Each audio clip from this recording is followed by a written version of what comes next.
est là à nouveau, on est de retour et on vous souhaite une année pleine de douceur et de plaisir, une année 2026. Alors, elle n'a pas commencé comme ça pour tout le monde, mais on y reviendra, ne vous inquiétez pas. En tout cas, on souhaite qu'elle ait commencé comme ça pour vous. Nos chroniqueurs sont là et je vais leur laisser exceptionnellement le souhait. Je préfère ne pas. Oui, allez, on y va quand même. Mais très court, hein. Les souhaits de meilleure année. On y va, très bien. Une très bonne année à tous nos téléspectateurs, téléspectatrices, surtout de paix, de sérénité et de tolérance. Tout le reste, classique, santé, bonheur, mais paix, sérénité, tolérance. Voilà. Très bien. Je note les qualificatifs et vous n'avez évidemment pas le droit de répéter les 3 qui viennent d'être énoncés. Allez, on y va. Notre ami Emmanuel. Oui, bonsoir, bonjour tout le monde. Et bien évidemment, moi je souhaite le meilleur pour les Martiniquais. Et je souhaite en particulier que 2026 soit une bonne année de dialogue. Très bien. Le mot va être retenu. Et évidemment, la tradition est toute trouvée. Et on passe la balle à un ancien syndicaliste spécialiste du dialogue. Oui, moi, je souhaite aux Martiniquais et aux Martiniquaises la santé pour pouvoir avoir une meilleure entente dans les familles. Je crois que ça aide dans les quartiers, dans le pays. Et puis, du courage pour affronter ce qu'on doit affronter en 2026, probablement avec ce qui est en train de se passer depuis quelques jours dans le monde. Voilà. Très bien, merci Christian. Et pour finir, Frédéric qui a réfléchi à ça pendant toute l'année 2025 et qui va vous produire quelque chose d'inhabituel. On y va. Eh bien, je souhaite à toutes les Martiniquaises et les Martiniquais une merveilleuse année 2026 et je souhaite que nos élus puissent faire montre d'efficacité, d'efficience et de responsabilité. Très bien. Ils pensaient qu'on n'allait pas penser à eux, mais évidemment, ils ne pouvaient pas les louper. Alors, évidemment, l'essentiel, c'est pour nos chroniqueurs d'apporter leur contribution à une meilleure compréhension de l'actualité. Et évidemment, un certain nombre d'entre vous nous ont réservé une actualité un peu tendue, on va dire ça comme ça. Mais on va commencer par le truc le plus cool. Les hôteliers, on ne les a pas entendus. Et quand on n'entend pas un hôtelier, c'est que ça va. Sujet sur les résultats assez extraordinaires des recettes touristiques de l'hôtellerie. C'est parti. Comme chaque année, le mois de décembre marque le début de la haute saison touristique en Martinique. Dans cet hôtel de 330 chambres, comme l'an dernier, le taux d'occupation affiche complet pour les fêtes de fin d'année. Nous avons tout type de clientèle, de la clientèle venue de l'Hexagone, de la clientèle locale et de la clientèle internationale, européenne ou canadienne. Les types de séjours sont divers. La plupart sont là pour des séjours classiques de type une semaine, voire 15 jours. Mais nous recevons aussi de la clientèle locale pour les week-ends et les réveillons, par exemple, sur des périodes beaucoup plus courtes. Pour faire face à cette période particulière, l'établissement a dû s'adapter. Nouvelle organisation, offre spéciale pour les fêtes et augmentation de 30% du personnel afin de répondre à la demande. Au niveau des animations, d'une part, qui sont là pour accompagner nos clients pendant leurs vacances et bien entendu, attention toute particulière portée aux 2 grandes journées de fête de Noël et du jour de l'an avec des menus plus élaborés et des activités proposées à nos clients de dégustation, de découverte des produits locaux également. Dans cet hôtel d'une 40aine de chambres, la fin d'année reste également un moment très attendu. C'est une période très importante. C'est là, on peut dire que c'est maintenant que commence la saison. Normalement, ça commence un petit peu plus tôt. Cette année, un petit peu plus tard que d'habitude. Et c'est là qu'on commence vraiment les plus gros. On commence à recevoir des clients qui viennent un petit peu de tous les coins. Ça va être les Canadiens, ça va être les Allemands, les Français, etc., etc. Et c'est là qu'on les reçoit et qu'on commence à avoir des séjours un petit peu plus longs. Après des premières semaines timides, l'établissement affiche désormais complet. C'est vrai qu'on a senti que les réservations étaient beaucoup plus... qui arrivaient plus doucement. Donc pour les mêmes périodes, on était déjà complet et tout a été un peu plus à la dernière minute. Donc c'est pour ça qu'on réussissait à avoir beaucoup de réservations, mais vraiment dernière minute. Et c'est qui, bon, heureusement, on savait qu'on allait être complet et donc ça nous a permis de nous organiser. Globalement, le taux de remplissage des hébergements est jugé très bon en Martinique pour cette fin d'année. Les réservations tardives ont clairement boosté la fréquentation. On a eu les chiffres il n'y a pas très longtemps, les chiffres de l'aéroport. On nous annonçait un mois de novembre à moins 15% de passagers qui finalement s'est réduit sur le marché hexagonal à moins 6, moins 7% de passagers. Donc ça veut dire que les clients réservent de plus en plus tardivement, sont très regardants sur leurs dépenses et d'ailleurs le prix des billets d'avion est quelque chose qui pourrait devenir un frein à l'avenir si effectivement on n'arrive pas à contenir ce prix des billets d'avion qui est un critère décisif pour le voyage, pour les touristes. On observe également un changement de tendance concernant l'origine des touristes qui choisissent de séjourner sur l'île. Sur les tendances à venir, on risque d'avoir une petite contraction du marché hexagonal au profit des marchés nord-américains et notamment canadiens qui sont des marchés émergents. Maintenant, est-ce que l'un compensera l'autre? C'est tout là la question que l'on se pose. On peut le dire, les touristes sont au rendez-vous pour cette fin d'année. La haute saison touristique devrait se poursuivre jusqu'au mois d'avril. Très bien. Bon, enfin, une bonne nouvelle pour les hôteliers, mais je rappelle quand même que la structure d'accueil touristique en Martinique est faite de 75% de meublés de tourisme. Et ceux-là, on ne les a pas interviewés dans notre sujet, mais ils sont très contents également. Et les Martiniquais, grâce au meublé de tourisme, adorent de plus en plus les touristes. Claude, je vous vois totalement bizarre à la lecture ou à l'écoute de ce sujet. Non. C'est rarissime, une telle unanimité pour des arrivées extrêmement importantes d'ailleurs. Oui, tardive, importante, un bon début de saison, mais imaginons le même sujet à Saint-Domingue. Ah non, vous n'allez pas nous faire le coup. Parce que je vous rappelle que l'année dernière, enfin l'année d'avant, 2024, c'était une catastrophe. Hein. Ah oui, non. Bon, ça va mieux. Oui, tant mieux pour nos hôteliers, mais enfin, tant mieux pour tout ce qu'il y a autour, les restaurateurs, etc., etc. Mais comme l'a souligné le président de Zilea, les touristes regardent quand même à la dépense. Nous sommes une destination qui est maintenant chère, qui n'est pas donnée. Il faut appeler un chat un chat. Elle a toujours été un peu au-dessus des... Oui, mais enfin... Vous faisiez le comparatif avec la République dominicaine. Oui. Personne ici ne vend un séjour une semaine à $600. On est bien d'accord. Mais donc, tant mieux pour les touristes. Enfin, imaginons, quand même, si on se projette un peu, si on avait... Avec beaucoup de si, on ferait tout, mais si on avait des transports qui fonctionnaient correctement dans l'île, si on avait une offre hôtelière un peu plus étendue aussi, il n'y a pas que les meublés, si on avait beaucoup de choses pour avoir par exemple une clientèle de séminaire, une clientèle à faire. Bon, enfin, une clientèle qui dépense, une clientèle qui ne regarde pas la dépense. Il n'y a pas de quoi se réjouir, en fait, pour vous. Oui, non, c'est bien, mais on pourrait faire beaucoup mieux. Donc c'est pas une raison pour se contenter et dire « Oh, c'est formidable ». Non, c'est pas vrai. Il faut être très lucide. Tous les acteurs pour le moment, mais il l'a souligné, oui, mais on n'a pas encore... On va voir ce que ça va donner au mois de mai. Il l'a souligné, jusqu'en mars ça va, mais il y a une basse saison.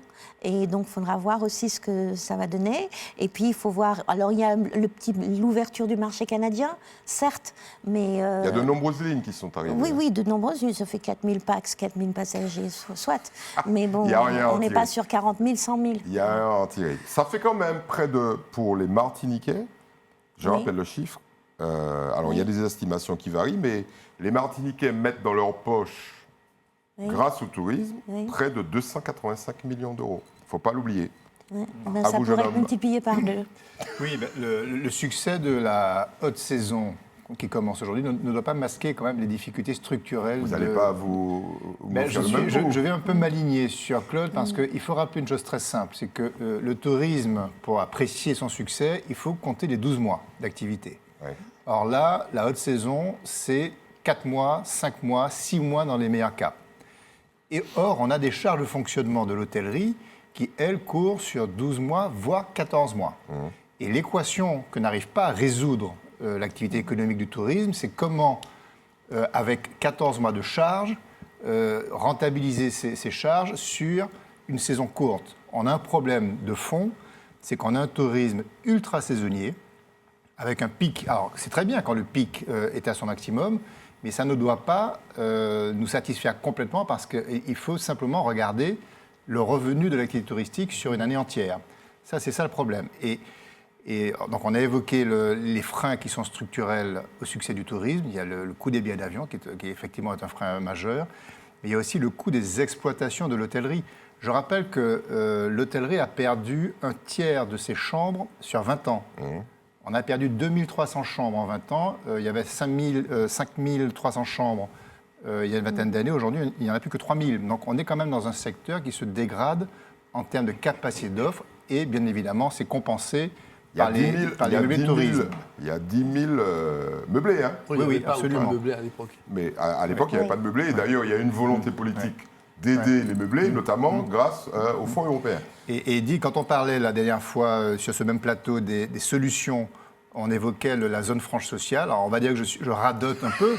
Mais, c'est la première fois dans l'année. Oui, mais c'est important de donner les moyens à ceux qui exploitent des hôtels de rentabiliser leur activité. Et il faut bien travailler sur les capacités d'embauche et d'emploi autour de mesures adaptées. Emmanuel, restez concentré. Il y a un prochain président de la République dans 2 ans. Vous allez pouvoir lui glisser ça à l'oreille.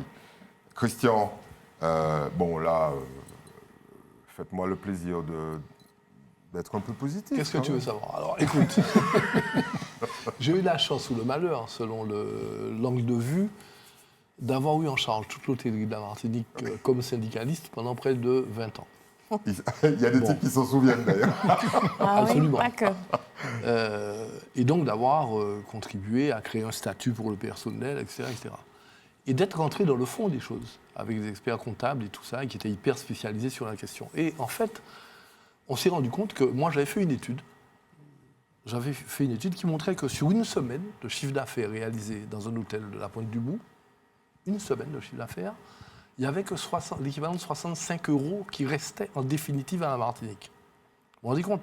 Pourquoi? Parce que, tu as raison de le dire, quand le billet d'avion prend déjà une partie énorme, si les prix d'avion étaient les mêmes qu'à Saint-Domingue, que les avions à Saint-Domingue... Mais ça, c'est pas possible. Il faut oublier ça. Voilà. Donc ça veut dire qu'il y a un problème de compagnie, de monopole, d'entente, et donc de politique, d'axe de développement de la Martinique. Oui, mais de dumping des pays que nous venons de citer. Il ne faut pas l'oublier aussi.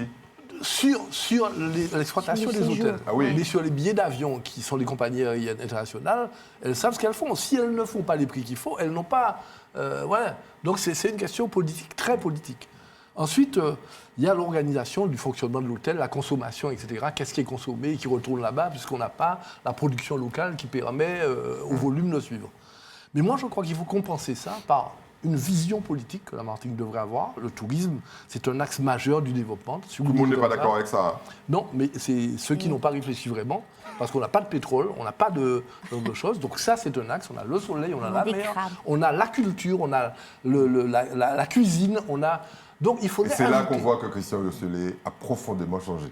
Il faudrait... Non, je n'ai jamais été contre l'hôtellerie et le tourisme. Oui, mais bon. Je défends l'intérêt des Martiniquais. Parce que quand moi, je peux vous dire, qu'on vous dit que l'hôtel est en perte en résultat négatif, mais que vous voyez que dans un groupe comme le Méridien, où il y a eu de sérieuses batailles, avant même le bénéfice, on fait remonter au siège qui se trouve à droite, à gauche. Des contributions à la holding. Contributions à la communication, contributions à la formation du personnel, contributions à ceci. Bon, évidemment, vous avez des résultats. Je veux dire qu'il faut compenser cette politique-là, à mon sens, par une politique d'accompagnement et de développement du tourisme en matière scientifique, les congrès médicaux, on est entre le Canada, les Amériques et l'Europe, congrès sportifs ou rencontres sportives, activités culturelles, manifestations, etc. Il faut faire autre chose, mais il faut avoir le courage d'une politique. Je prends un seul exemple et je termine. Le golf des Trois-Îlets. Mais le golf, on s'en fout de qui fait le golf, on a besoin d'argent. Et si on avait une politique du golf, où des bateaux venaient avec des golfeurs, allaient là, dépensaient beaucoup d'argent qui restait en Martinique, parce que là, il n'y a pas de billets d'avion. C'est des bateaux souvent, eh bien, on gagnerait. Mais ce n'est pas compris. C'est pas compris. En fait, c'est surtout pas partagé par un certain nombre pour des raisons purement idéologiques. Exactement. Purement populistes, nous pourrions même dire. Ne devancez pas ma question, Frédéric. Bon, Frédéric, vous êtes une spécialiste parce que vous êtes... Non, tout a été dit. On a le droit de le dire, enfin, j'ai le droit de le dire probablement. Vous êtes quand même très proche du secteur parce que vous êtes un acteur touristique. Oui. J'ai le droit de le dire. Oui, bien sûr. On ne sait jamais. Non, mais vous pouvez dire. Vous pouvez dire que je suis gérante d'un meublé de tourisme. Je n'ai pas le droit de le dire. Allons-y. Donc, vous êtes vous connaissez le secteur. Oui, quelques années. Oui. Et de tels résultats, plutôt positifs, ça vous satisfait? Vous en tirez quoi comme... de l'orgueil, peut-être, un tout petit peu? Je n'y suis pour rien. Je n'y suis pour rien. Non, vous avez participé au renouvellement de l'offre, notamment de l'offre, entre guillemets, hôtelière. Donc, du coup, Eddy, votre question, c'est de savoir... si ça vous plaît, ou si vous êtes encore dans une thématique à peu près générale sur ce plateau, ouais, mais bof. Je savais que vous ne me louperiez pas ce soir à ce sujet. Alors, je l'assume, oui, je suis gérante d'un meublé de tourisme dans le centre-ville de Fort-de-France. Je crois d'ailleurs que c'est l'un des vecteurs de renouveau de ce centre-ville et de cette ville. Je crois que quand le meublé de tourisme prend autant de prépondérance, vous l'avez dit, je crois même qu'on frise les 80%. Ouais, vous avez été gentil. Entre 75 et 80. Vous avez été gentil. Ça veut dire que l'hôtellerie n'assume pas son rôle. C'est désolé. Si un meublé de tourisme, ça a toujours été un produit complémentaire. Hein, c'est une complémentarité de produits. On n'est pas en principe. Mais là, quand le meublé prend une telle importance sur le segment de l'hébergement, il faut se poser des questions. Il faut se dire, est-ce qu'aujourd'hui, l'hôtellerie, qui, pour aller vite, hein, le meublé de tourisme, c'est un appartement ou une villa que vous louez et vous vous débrouillez. Je vais vite. Ouais. L'hôtellerie, c'est... Il y a très peu de services. Bon, certains, on a des gammes différentes, mais simplifions les choses pour nos téléspectateurs. Et l'hôtellerie, elle fournit le spa, la réception, les services, la restauration, etc. On est sur une autre proposition. Donc, on doit fatalement avoir deux cibles de clients bien distinctes pour les deux. Et vous pouvez être un client d'hôtel un jour pour affaires et un client de meublé un autre jour pour vos week-ends. Bon. Donc, déjà, le fait qu'il y ait une telle proportion des meublés de tourisme montre que notre offre touristique, notre offre d'hébergement hôtelière est un peu faiblarde. Et j'ai entendu mes collègues parler à plusieurs reprises du tourisme d'affaires. Pour être en bonne santé, oui, le tourisme de loisirs, c'est bien, c'est de ce dont on parle. Mais si vous voulez, dans l'économie touristique, il faut avoir cette sorte de tourisme d'affaires, de tourisme de loisirs qui matelasse l'offre, mais il faut surtout, pour pouvoir faire de l'argent, pouvoir faire des tarifs assez importants, recevoir les sociétés. Et la Martinique avait reçu pendant des années, notamment avec la Batelière et tous les hôtels d'affaires, le Méridien, du tourisme d'affaires. C'est-à-dire que le tourisme, quand il voyage pour la société, le client n'est pas très regardant. Il peut payer 170 € les yeux fermés, ce n'est pas lui qui paye. Mais quand le touriste est un touriste qui est un touriste de séjour, qui vient avec sa famille, etc., là, il est au centime près. Donc, surtout s'il a payé le billet d'avion très cher. Surtout qu'il a payé le billet. Le tourisme, en fait, on fait du bénéfice. Enfin, le gras, c'est le tourisme d'affaires. C'est structuré. Regardez, très concrètement, pour avoir du tourisme d'affaires, je vais vite, il faut un palais des congrès. Il faut scander des événements. On ne peut pas vivre de tourisme de séjour en permanence. Voilà. Et le président de Zilea l'a souligné, il a dit, bon, il y a des efforts de substitution, notamment par les campagnes du CMT, etc. Ce qui est vrai au niveau du Canada. Mais ce n'est pas le Canada, la clientèle canadienne ou anglo-saxonne qui va se substituer à la clientèle hexagonale en Martinique, d'autant que cette clientèle, il faut le dire, elle est extrêmement exigeante. Moi, quand je reçois des Canadiens, parce qu'ils ont des standards, je ne dis pas que les Français n'ont pas de standards, mais il y a plus de tolérance, mais le tourisme anglo-saxon a des standards beaucoup plus élevés, il faut le dire, que le tourisme européen. Bon, de toute façon, ce n'est pas l'euphorie ce soir sur le plateau, ça c'est clair. Non, donc ça m'autorise à changer de sujet. En Guadeloupe, le groupe Accor, 3 hôtels. 3 hôtels. Okay. Bon, Pullman, 500 emplois. Novotel et Ibis. Très bien. Enfin, notamment au Moule. Bon, bref, ne nous posons pas trop de questions sur l'origine et la destination de ces fonds. Parlons ce soir d'un sujet qui fâche. Il y a un véritable scandale sur la côte atlantique. Ce scandale s'appelle Sargasse, ça date de 2011. Et évidemment, il y a un pote à moi qui m'a dit si on était blanc, le problème aurait déjà été résolu depuis très longtemps. Je soutiens ces propos et il les assume, moi aussi. Sujet sur la colère totalement justifiée des habitants du Robert. Au Robert, la RN1 complètement déserte. Une scène inhabituelle pour un jour de rentrée Depuis très tôt ce matin, un barrage a été installé sur cet axe principal par un collectif de citoyens.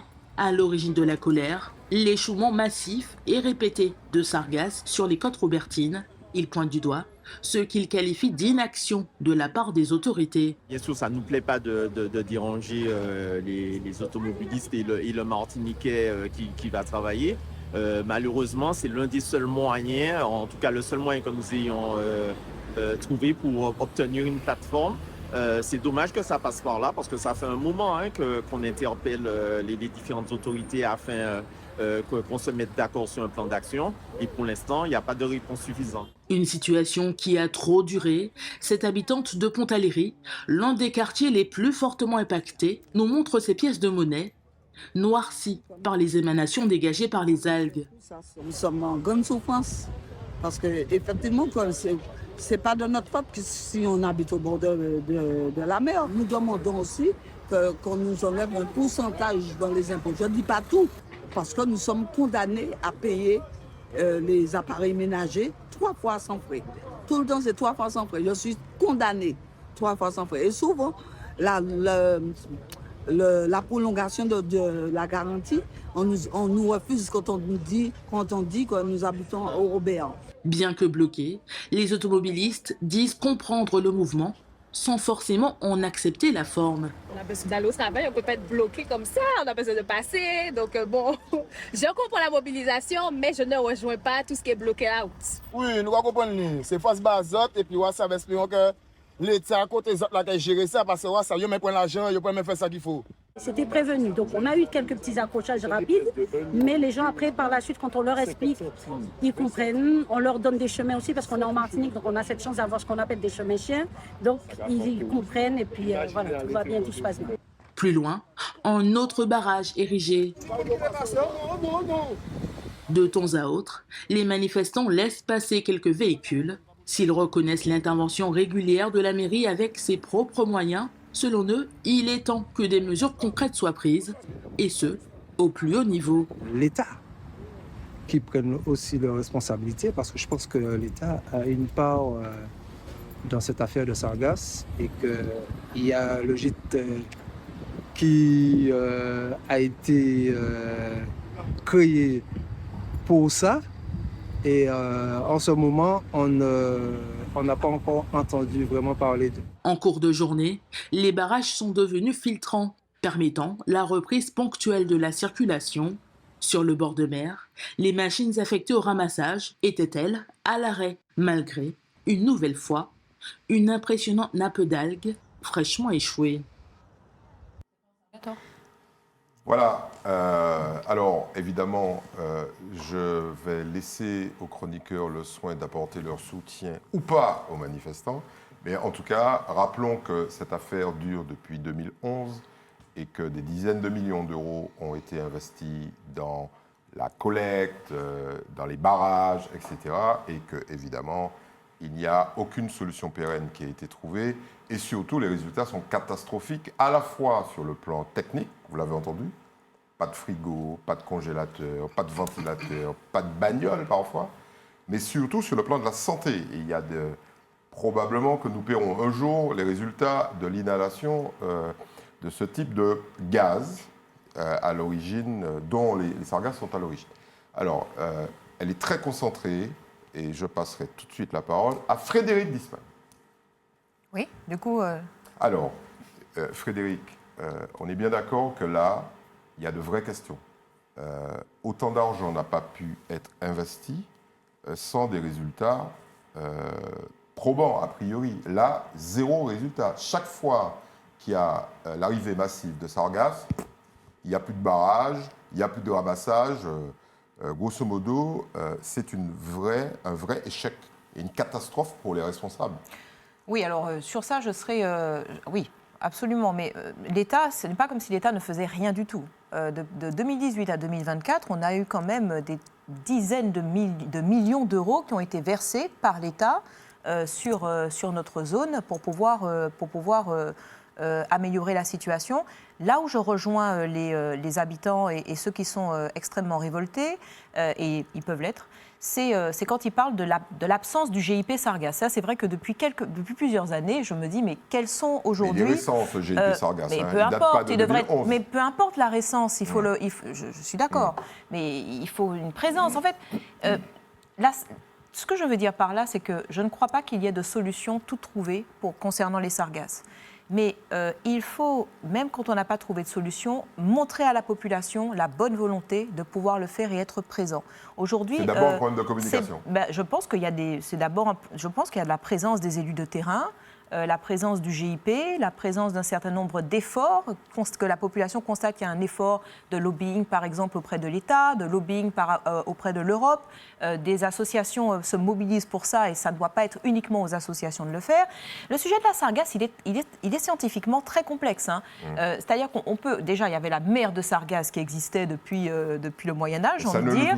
Ça ne nous touchait pas. Et puis, avec cette fameuse... Aujourd'hui, on est en train de prouver de plus en plus que la thèse de la déforestation tient de moins en moins bien et que celle qui prévaut, c'est celle de cette fameuse inclinaison de pôle nord-atlantique qui fait que la mer de Sargasse se détache, se multiplie, passe par, on va dire, pour aller vite, par l'Europe, passe par l'Afrique et remonte vers l'Amérique latine et donc la Caraïbe, donc encercle carrément notre zone. Et il a été prouvé, et ça c'est assez révolutionnaire, que, puisque les scientifiques en fait cherchent, on dit, de toute façon c'est pas la peine d'essayer d'arrêter les sargasses, elles prolifèrent, c'est pas la peine d'arrêter. Hein. Bon. Mais aujourd'hui, ce qu'il faut arrêter, c'est leur reproduction. D'accord ? Parce que la sargasse, c'est aussi très compliqué. Quand elle est en pleine mer, c'est une biodiversité extraordinaire qui peut y vivre. Et dès qu'elle se rapproche de nous, c'est là que l'enfer arrive. Donc, ils ont prouvé que la sargasse ne se reproduit pas normalement. Il n'y a pas la production mâle et femelle comme on peut la retrouver. Elle se clone.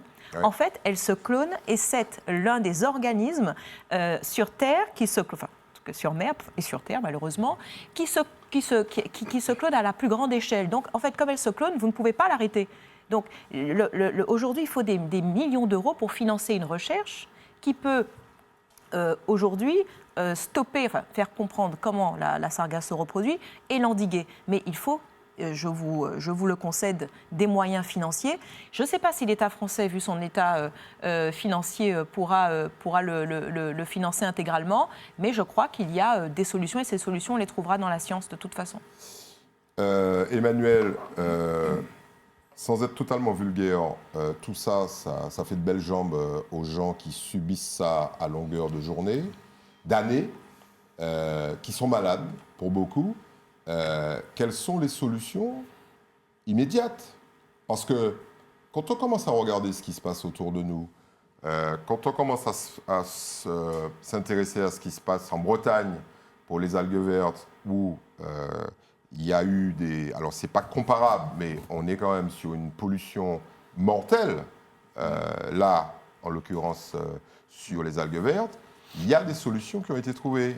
Et pourquoi nous, on tarde tant surtout à pérenniser ces solutions ? Moi, j'irai un petit peu dans le prolongement de ce que vient de dire Frédéric. C'est sûr que la crise sargasse est une crise d'une ampleur exceptionnelle, d'une ampleur qui est aujourd'hui hors de portée des hommes. Il faut vraiment accepter cette idée qu'on est face à quelque chose d'extrêmement compliqué qui nous submerge. Alors c'est vrai que ça nous touche, nous en Martinique, mais moi j'ai été regarder ce qui se passait, non pas en Bretagne, mais dans les îles voisines, et notamment dans les tout petits États insulaires de la Caraïbe. Eh bien, je vais redire une phrase que je dis souvent, quand je me regarde, je me désole, quand je me compare, je me console. Et je peux vous dire que j'ai constaté, contrairement à ce que j'imaginais en abordant ce dossier, à quel point nous avons pris de l'avance, et beaucoup d'avance, sur la plupart des États de la Caraïbe. En réalité, alors, je comprends le drame que vivent notamment les gens du Nord, parce que vous parliez des effets sur les appareils, mais il n'y a pas que ça. Il y a la santé, il y a le tourisme, il y a les activités scolaires, il y a les activités purement économiques. Enfin, la sargasse est un poison qui est extrêmement nocif et qui touche tous les aspects de notre société. Mais dire un peu vite que rien n'est fait, que l'État ne fait rien, que les collectivités ne font rien, je trouve que là, c'est un procès un peu rapide, un peu lapidaire. Certes, on aurait voulu qu'il fasse davantage, on peut attendre mieux, Mais pour avoir interrogé notamment des opérateurs privés qui travaillent dessus, ils me disent tous, c'est compliqué, c'est extrêmement difficile, mais il y a des perspectives, il y a des solutions, il y a aujourd'hui des... Regardez déjà les Sargators, les équipements qui ont été inventés par les Antilles pour pouvoir récolter. Le protocole ramassage en mer, expédition en haute mer, tout ça, c'est des protocoles qui sont venus de chez nous, en fait, et qui aujourd'hui demandent des moyens. Il y a quand même des barrages, certains ne tiennent pas, mais certains tiennent. Donc voilà, je crois qu'il faut vraiment être un peu plus pondéré, être tout à fait conscient que c'est un drame d'une ampleur exceptionnelle, mais malgré tout, ne pas décourager ceux qui agissent, parce qu'il y a quand même de l'action positive et il y a des perspectives, notamment économiques. Je sais qu'il y a des gens qui travaillent beaucoup sur les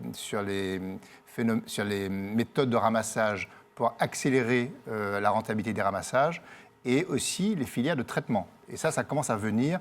Et donc, dans les 2 ou 3 ans qui viennent, j'espère qu'on verra surgir de vraies solutions structurelles. Je ne suis pas sûr qu'ils ont le temps d'attendre 2-3 ans qui viennent. Mais où est passé cet argent? Parce que Frédéric l'a dit clairement, des dizaines de millions d'euros ont été investis. J'ai l'impression que vous auriez dû mettre votre nez dans ça, Christian. Où sont passés ces millions d'euros? Moi, j'aimerais bien, je ne sais pas où ils sont passés, parce que je n'ai pas accès, pour l'instant en tout cas, aux documents comptables des principales collectivités concernées, des sociétés privées qui sont en charge de ça. Moi, je regarde des choses de façon basique, parce que l'essentiel a été dit du point de vue scientifique et le bon sens, quoi. Je crois que tu l'as mis en œuvre là. Je regarde ça de façon basique. C'est un phénomène important qui met la vie des gens en danger. Parce qu'il faut savoir que tu parlais des algues vertes. Mais cette production de gaz d'hydrogène sulfuré, si on reste plus d'1 heure ou 2 heures dessus, à 200 ppm, enfin je dis ça de mémoire, quand ça a commencé, j'étais en charge du dossier du point de vue de la santé, c'est mortel, quoi. Donc, les habitants du Robert et puis du Marigot, c'est surtout là qui sont concernés. Et il y a le François, il y a le Vauclin, bien sûr, il y a le François, puis il y a le Sudien. Bon, qui sont, le diamant. Mais là, je ne sais pas, la côte, l'espèce de côte de cône là, du Robert et puis du Marigot, le Havre, quand ça rentre là, je ne vois pas comment. En plus, il n'y a pas de plage, quoi. C'est des petits rochers, qui sont là, et puis les maisons sont tout près. Comment enlever ça?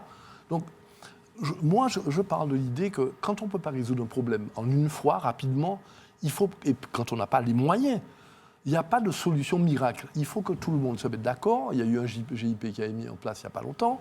Mais il faut que tout le monde soit d'accord. Il faut se mettre ensemble. Il faut qu'on planifie en mettant les moyens. Et il faut vraiment prévenir. On me dit que les filets laissent passer, machin, etc. Mais moi, je suis quelqu'un de la mer. Avec la voile, je suis habitué au phénomène de la mer. Rien ne tient en mer. Si on ne fait pas attention, si on ne le surveille pas, si on ne le suit pas, si on ne le répare pas, si on ne le contient pas. Un filet qui va récolter des dizaines de milliers de tonnes de sargasses. Mais il faut tous les 3 mois aller là, refaire les cordages, vérifier l'implant en mer, etc. pour que le filet... Attends, on ne va pas me raconter que le filet, par l'opération divine, se casse tous les... D'ailleurs, les habitants du Robert ont bien constaté que les filets ne tiennent pas. Voilà. Donc il faut non seulement que ce soit des filets, mais je pense qu'ils sont relativement étudiés, mais qui soient contrôlés, vérifiés, réparés régulièrement. Et déchargés de la masse de sargasses. Et puis après, il y a un protocole, on est en avance, peut-être qu'il faut aller au-delà de ça, avoir plus de moyens, parce que c'est en cours. Les sargators, je crois que ça s'appelle, pour ramasser ça en mer avant que ça arrive, parce qu'on sait que c'est si la sargasse... Quand elle est en mer, elle n'est pas toxique. C'est quand elle arrive et qu'elle reste là, au bout du 3e jour, elle pourrit, et là, ça pose un problème de dégagement de gaz. Très bien. On n'est pas sorti de l'auberge, parce que quand on regarde les masses qui arrivent et l'absence d'informations régulières sur vis-à-vis des populations, en leur disant, attendez, elles arrivent, ils constatent que ça arrive, et là, il y a un vrai problème. Comment on va s'en sortir, Claude? très difficile. Il y a eu des efforts quand même sur... au moins, on n'avait pas ça. On n'avait pas de carte qui nous montrait quand même l'arrivée des sargasses. Elles sont à X kilomètres des côtes, etc. Il y a quand même des efforts là-dessus. On ne peut pas dire le contraire. Moi, ce qui me... Vous savez, j'ai un peu suivi depuis hier, enfin ces jours-ci, et puis aujourd'hui. Et il y a eu une tentative, disons, de rencontre qui a échoué parce que le collectif voulait absolument, condition sine qua non, la présence de la CTM et notamment la présence en personne du président du conseil exécutif. Je ne sais pas pourquoi ils font une fixette sur le président du conseil exécutif ou sur la CTM. Il n'y a pas ni l'argent. Oui, mais ils sont quand même coprésidents. Oui, je sais bien, mais on voit bien l'état de notre Martinique et tout le monde, on sait bien que... Alors, ils exigent, ils voudraient, etc. Bon, c'est peut-être pas malin de leur part de faire la chaise vide, mais c'est une condition sine qua non pour discuter ou... Bon, il ne faut pas qu'ils attendent grand-chose de... Alors bon, moi je dis ça parce que sinon, si c'est pour faire durer le conflit, on est là jusqu'à la Saint-Glinguin. Donc les faire venir, qu'est-ce que ça va changer? Moi je suis très pragmatique. Qu'est-ce que ça changerait? Ils vont pas faire un chèque, etc. Bref, ce qu'il y a, c'est que ce GIP Sargasses, ça a pris un certain temps. J'ai entendu le directeur général qui a parlé des marchés, qui a parlé de choses à venir. Bon, c'était assez positif. Il disait il y a des choses qui vont venir pour le ramassage, il y a le RSMA, enfin il y a tout le monde cherche des solutions qui ne sont pas simples. Ce que je note, c'est que lorsqu'il y a eu des privés qui se sont substitués, ma foi, à l'État et à l'action publique, avec leurs propres moyens, faut-il en avoir les moyens. Lorsqu'il y a des endroits où ils ont acheté des gros boudins, des gros trucs, de temps en temps ça cède un peu, mais enfin ils se débrouillent comme ils peuvent pour ne pas être trop impactés. Le problème de la baie du Robert, et en particulier là où ça se passe, c'est qu'effectivement, il n'y a pas de moyens. Alors on dit qu'il y a eu des millions d'euros. Alors, plus précis, c'est-à-dire que les usagers, appelons ça comme ça, les riverains n'ont pas les moyens de ceux du CAPES, on est bien d'accord. Du CAPES ou d'ailleurs. Mais il y a bien quelqu'un qui devrait compenser ça. Alors normalement, il y a eu des millions d'euros, paraît-il, qui auraient été versés à la mairie. Aux communes. Alors, pas stigmatiser les communes, mais il y a deux rapports de la Chambre régionale de la Cour des comptes qui dénoncent la gabegie totale. Alors, je vais vous citer. Parce que c'est depuis 2019. On en profite. Une petite citation de ce fameux rapport. Là, c'est sur la commune de Robert.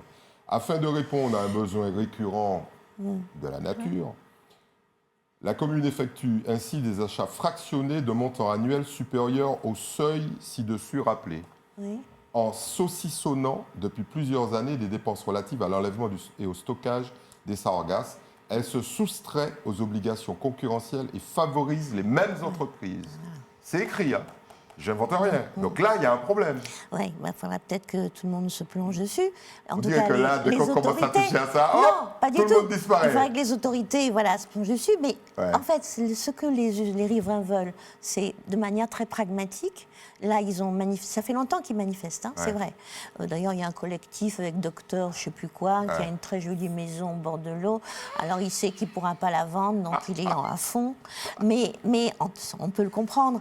Mais je veux dire, ce qu'ils veulent, c'est qu'on arrête de se foutre de leur tête. Quelque part, et qu'on leur puisse donner un plan, là, un véritable plan, et répondre à leurs demandes. Parce que finalement, il y a un problème de communication, c'est vrai. Très clairement, il y a un problème de communication. Et puis bon, ne soyons pas naïfs. On est quand même... à 6 semaines, 7 semaines des municipales. Élections municipales. Voilà. Je ne sais pas s'il y a un lien. Je vais faire le naïf. Bon, les Martiniquais ont compris qu'ils étaient dans une zone stratégique absolument essentielle pour notre grand voisin, les États-Unis. Alors, ceux qui l'auraient oublié, ça a déjà été le cas au moment de l'invasion de Grenade, ça a déjà été le cas au moment du kidnapping de Manuel Noriega au Panama. Il n'y a pas que Maduro. On va dire que Donald leur a rappelé de manière un peu surprenante. Pour ceux qui ont loupé un épisode, le président du Venezuela s'est fait capturer il y a quelques jours par une force spéciale de Delta Force de l'armée américaine et il a été ramené. Alors, il y aura quelques questions à se poser sur le trajet entre Caracas et Guantanamo, et entre Guantanamo et la Floride, et New York. il s'est fait ramener aux États-Unis et il a été présenté avec son épouse devant un tribunal pour être inculpé de multiples chefs d'accusation, mais essentiellement de trafic de drogue. Emmanuel, ça vous laisse froid, ça? Non, ça ne me laisse pas froid. Mais il y a un adage qui dit Ravet pas ni raison d'ouvre poule. C'est. Voilà. Donald Trump a sorti les gants de boxe. Et là, c'est le cow-boy qui a sorti ses revolvers et qui a offert un spectacle au monde de la force. Et ce spectacle, il est terrifiant parce que il remet en question fondamentalement les principes de règles de droit internationales et il sert une cause que lui estime juste.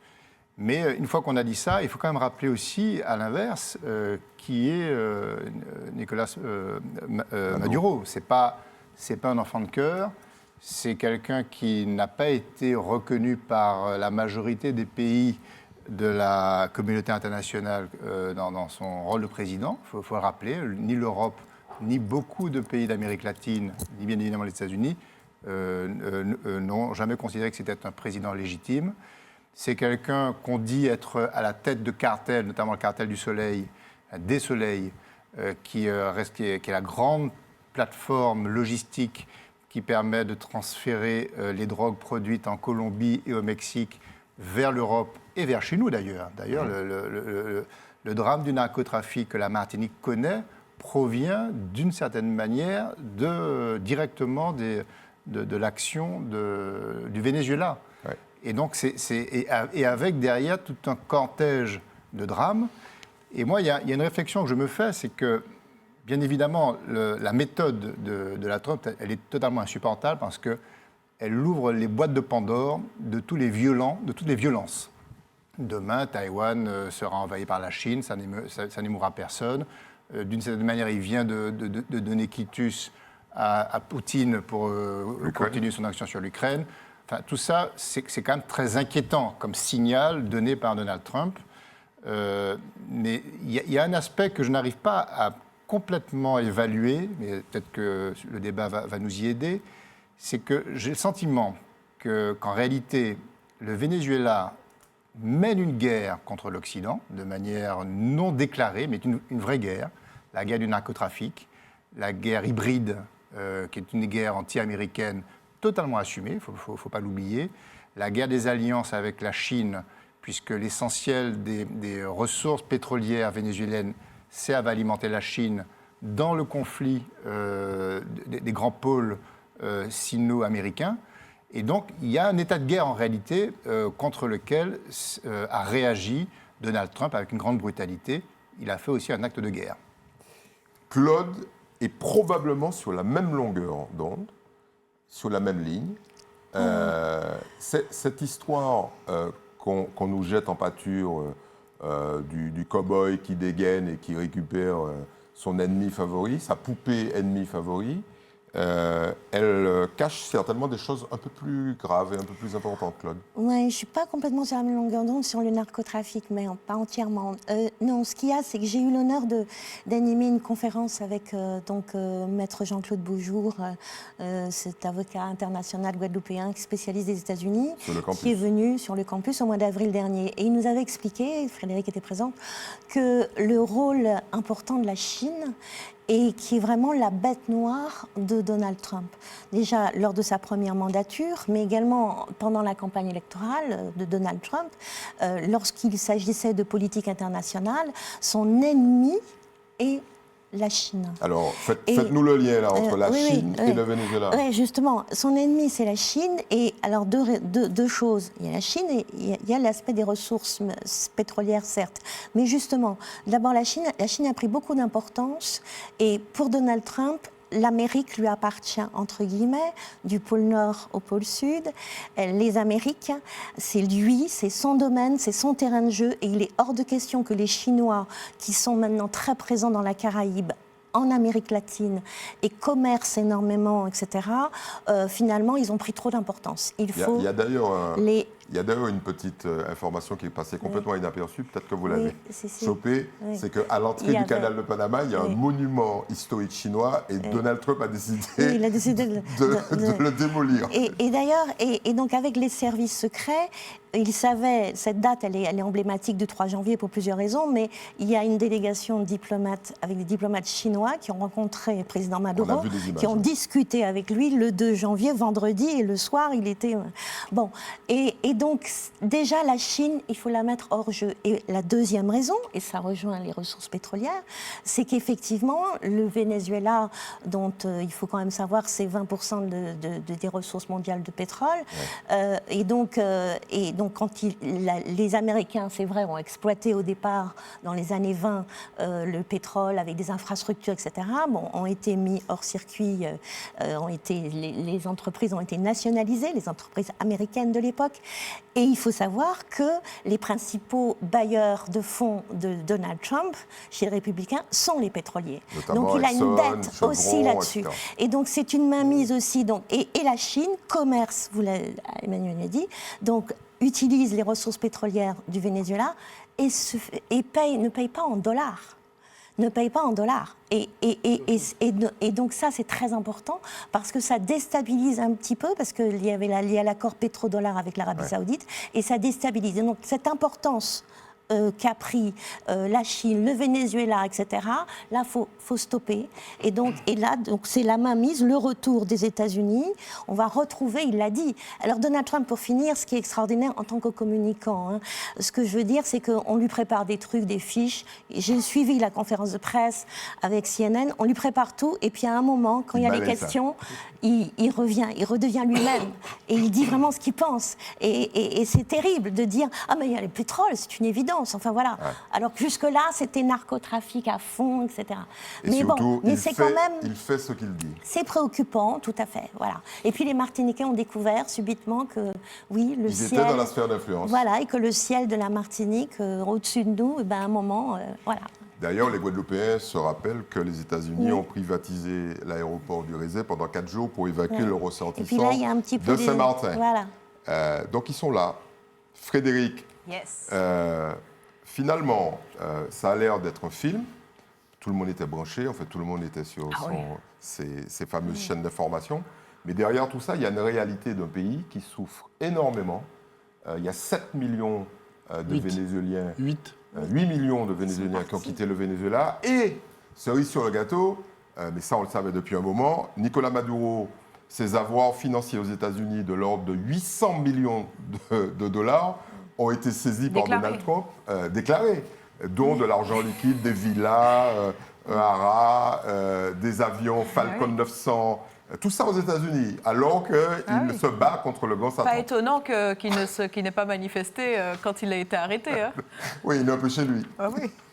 Bon, tout ça, les gens le découvrent et se disent, mais où est la vérité? Parce que la grande école, c'est les capitalistes et les anticapitalistes. Mais quand on regarde le détail de tout ça, on s'aperçoit que, en réalité, la vérité est loin d'être au rendez-vous. Je peux? C'est pour vous lancer. Alors, Claude a très bien segmenté le conflit. C'est je suis chez moi, Trump. La Chine vient un petit peu trop sur mes plates-bandes en finançant l'Amérique latine. J'assujettis le Canada par mes droits de douane et par l'idéologie qui est en train de basculer de la gauche à la droite sur l'Amérique latine. Et je peux même aller manger sur Cuba parce que mon secrétaire d'État cubano-américain est à fond pour basculer sur le Trumpisme. Voilà à peu près la carte. Et la Russie derrière qui appuie la Chine, j'arrête d'être acculé et en fait, qu'est-ce qu'il a? La meilleure défense, c'est l'attaque. Voilà, il applique un principe. Puis bon, moi, je n'ai pas envie de faire de... Je comprends le respect du droit international, etc. Après, il va trouver ses exceptions, il va trouver ses règles, et je ne suis pas en train de banaliser. Mais on a toujours vu que les États forts, en tout cas les États qui pouvaient se le permettre, la France, à son époque, a fait ses coups d'État partout en Afrique. Enfin, bref, je ne banalise pas, mais ça s'appelle de la réelle politique. Et ils n'en sont pas à leur premier. Rappelez-vous l'Irak, ils ont dit qu'il y avait des armes, il n'y avait pas... Voilà, et ils ont pris l'Irak et Saddam Hussein au revoir. Bon, ouais. Donc, c'est toujours la loi. Mais ce qui se passe aujourd'hui, j'ai envie de je n'ai pas envie de répéter ce que les collègues ont dit pour essayer de changer la perspective au niveau de ce que Trump vit. Et tu l'as souligné, il est acculé, Trump. C'est ça la situation. C'est-à-dire qu'aujourd'hui, il est seul contre la Chine et la Russie. Pourquoi? Parce qu'il faut vraiment comprendre ça. Parce qu'en fait, aujourd'hui, l'Europe, elle est en berne. Donc, il faut comprendre qu'il y a un équilibre des puissances et que l'Europe n'est pas si innocente que ça. Parce que pendant des décennies, l'Europe a prospéré économiquement, elle a délaissé sa militarisation, sa sécurité.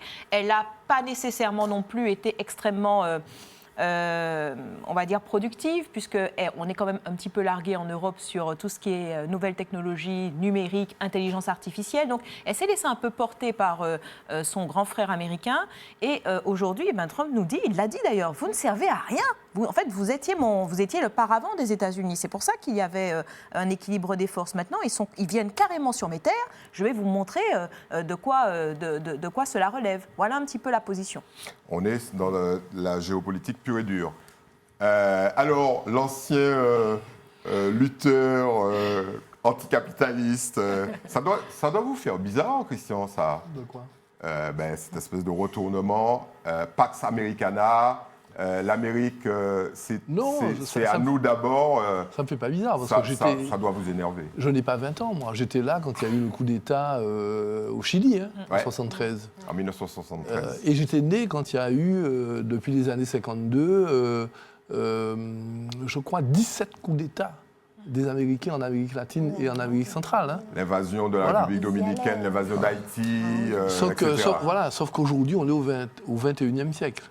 Et ça continue. Voilà. Et la petite différence que j'ai avec ce qui vient d'être dit, c'est que je ne pense pas que Trump soit isolé et soit contre les autres.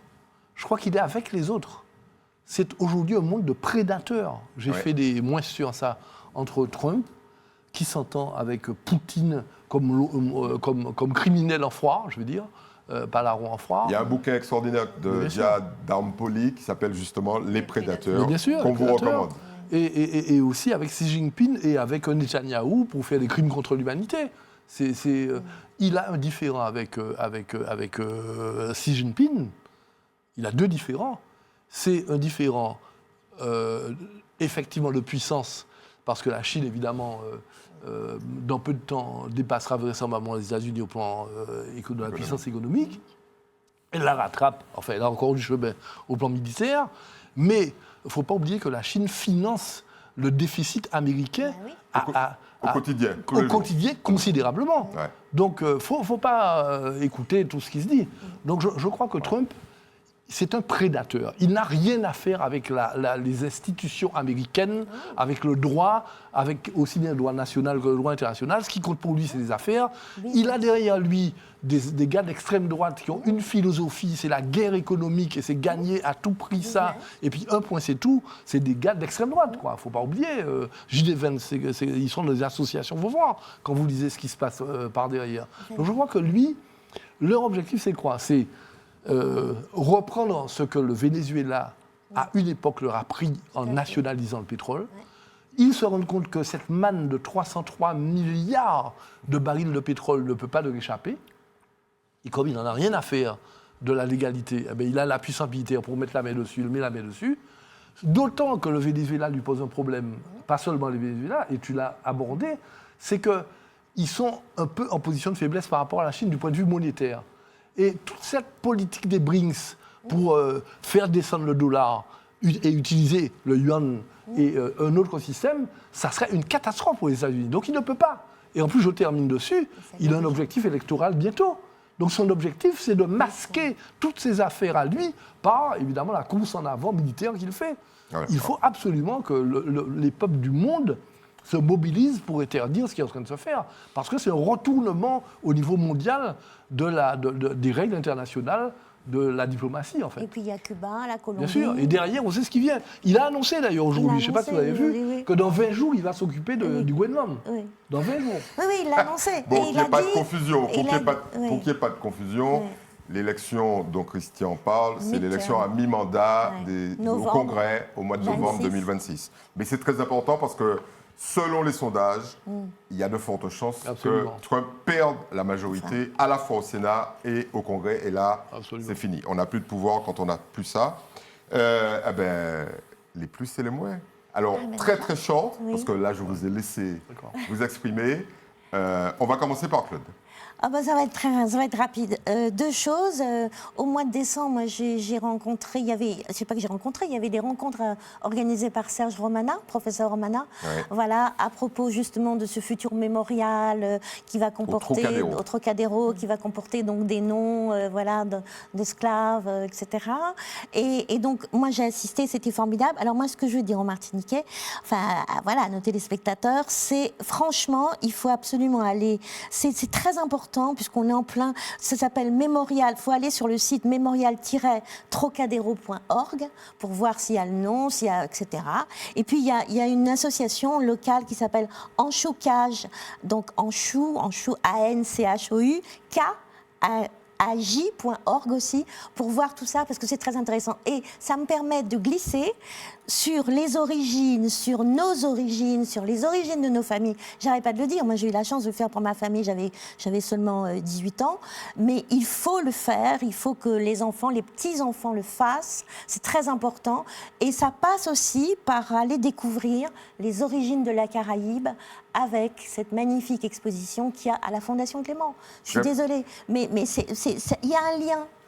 Il y a forcément un lien. Et voir ce qui s'est passé bien avant. Bien avant, c'est-à-dire 6000 ans. Exactement. Donc, tous les discours qu'on nous sait, voir avant. Et dans le sang de certains, il y a encore de... Voilà.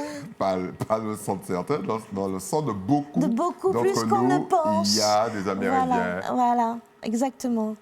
Christian. Alors moi, rapidement. Short. Deux plus et moins ensemble, c'est pas des vrais plus et moins.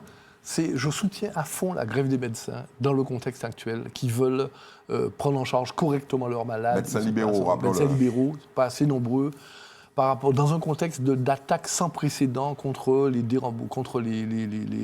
avantages, sociaux des salariés. Je termine dessus, je ne développe pas plus. Et l'autre, c'est qu'aujourd'hui, j'ai réalisé que la CTM avait voté en faveur de l'autorité unique de l'eau. Oui. Bon, alors moi, simplement, je vais prendre un petit schéma pour dire ce que je pense. C'est pas parce qu'on a besoin de faire une cuisine pour beaucoup de gens et qu'on va passer de 3 petits faitout à un grand faitout que la cuisine sera réussie pour autant.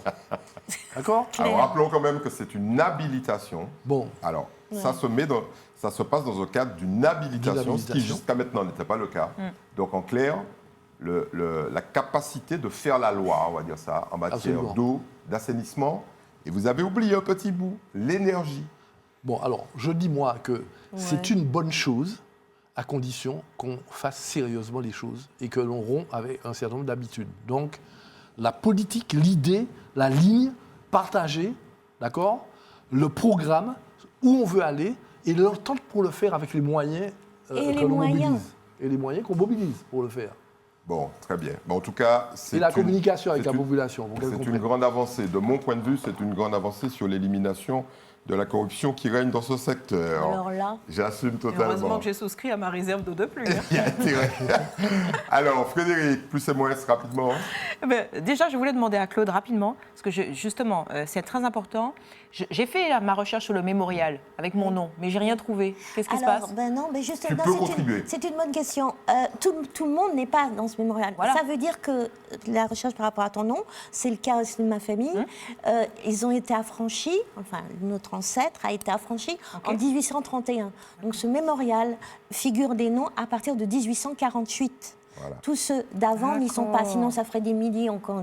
Déjà que c'est pas facile. Donc il y a un parti pris qui a été, voilà, tout simplement. Donc il ne faut pas s'inquiéter là-dessus. Très bien. Mais il faut faire des recherches. Non, mais bon, je pense que c'est important ce travail. Donc moi, j'ai le plus de Claude. Je vais juste l'expliciter. C'est que je me suis rendue à l'exposition Clément de la Fondation Clément. Donc je voulais en parler. Donc ce sont des œuvres. Alors déjà, je voulais juste signaler le travail de fond de l'association Carisco depuis des années sur justement cette ancestralité, sur exactement l'historique des Kalinago et des Taïnos, cette conscientisation qui vraiment de rien, ils ont vraiment pu faire beaucoup de choses. Un excellent travail. Avec une grande volonté et beaucoup de talent. Et donc, cette exposition, donc, ce sont des œuvres exceptionnelles qui sont réunies pour la première fois dans la région et qui viennent du monde entier. C'est assez impressionnant. J'y suis allée un petit peu après tout le monde, je l'admets. Mais du coup, j'ai pu y assister calmement. Je vais y retourner, oui. Donc, elle est issue de collections caribéennes et de grands musées internationaux, cette collection. Et ce que j'ai particulièrement apprécié, c'est l'enrichissement de ce parcours, donc de cette histoire qui nous permet de... Bien évidemment, c'est toujours important l'histoire, qu'est-ce que c'est? C'est le cordon ombilical d'un peuple. Ça fait toujours du bien de voir de quelle maman nous venons. Et nous avons beaucoup de mamans. Donc, ça permet aussi de ponctuer le parcours avec des œuvres contemporaines. C'est-à-dire que, par exemple, vous avez, parce que moi j'aime beaucoup les bijoux, donc vous avez une œuvre avec des bijoux historiques, et on va vous montrer quelle est l'influence sur une jeune artiste ou un jeune artiste qui fait des bijoux. Et ça, c'est super. Je trouvais ça super frais, très intéressant. Félicitations. Très bien. Et il y a un programme de conférences très riche. Donc, il faut aller sur le site de la Fondation. Absolument. Pour les enfants également. Tout le monde s'est exprimé, sauf Emmanuel. Oui, alors bon, ce sera très rapide. Je veux juste faire un petit coucou, un petit clin d'œil à quelqu'un qui travaille dans le monde de la pétanque. Il faut savoir que la pétanque, c'est un des sports qui détient le plus de licenciés avec le football. Donc on parle quand même d'une activité à volume et qui finalement maille nos quartiers, nos communes. Et donc c'est une activité importante avec un état d'esprit de convivialité. Enfin, c'est une belle activité. Ouais. Et je pense que on ne met pas suffisamment à l'honneur cette activité. Et donc, un petit coucou à Marie-Jo Pompière, que j'ai rencontrée au club ABS il y a déjà quelques temps. Alors, je reconnais que j'y vais plus malheureusement depuis un certain temps. Et c'est quelqu'un qui se bat pour professionnaliser la pétanque. Il a créé Martinique Pétanque Plus École, qui est une école qui se répand dans les différents boulodromes au moment des compétitions pour détecter des talents, former de manière à pousser vers l'excellence, parce qu'il y a de vraies compétitions de haut niveau. Et donc, il est dans cette dynamique-là. Et donc, il fait un travail d'engagement très fort. Et il a, quelque part dans sa tête, l'envie de développer un fourgon équipé pour pouvoir être encore plus performant dans son travail d'école de pétanque. Et donc, si on peut l'aider, parce que je sais qu'il cherche des solutions et il est un peu seul dans ce combat-là, ce serait bien de lui donner un petit coup de main. Donc, un petit coup de chapeau à ce grand monsieur de la pétanque. Très bien, je vous remercie. Je place les mots moins. Marcel Rapon, hein, voilà, le Marcel, patron, c'est ce que j'allais dire. Carisco. Le président. Oui, moi j'appelle ça le patron parce que c'est lui qui porte l'association. Absolument. Alors, comme vous le savez, je suis le réceptacle de tous les malheurs du monde. Mais là, il y a un vrai scandale qui est en train de se dérouler au Lamentin. Donc, David, je t'appellerai pour qu'on règle ça. Ce scandale a un nom. Il s'appelle le lotissement Roche-Carré. Alors, il y a deux promoteurs très connus, mais on n'en est pas encore à donner leur nom à l'antenne, parce que je vais les contacter pour que ça s'arrête. Mais un lotissement où les gens ne peuvent plus construire parce qu'Audici refuse légalement apparemment de leur mettre des compteurs d'eau. Ils construisent leur maison, ils n'ont pas d'eau. C'est dramatique. Et tout ça, ça dure depuis des années.